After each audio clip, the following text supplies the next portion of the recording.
Hi, this is the Galaxy Tab S9 Plus and I'll show you how to hide apps on this device.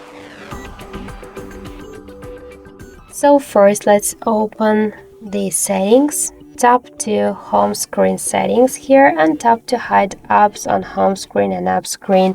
Just select the applications which you want to hide, tap to done and that's it.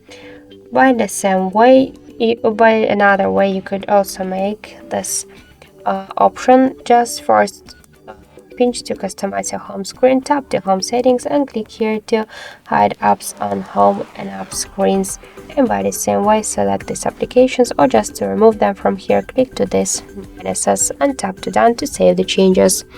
So thank you for watching, and if you like this video leave thumbs ups and subscribe.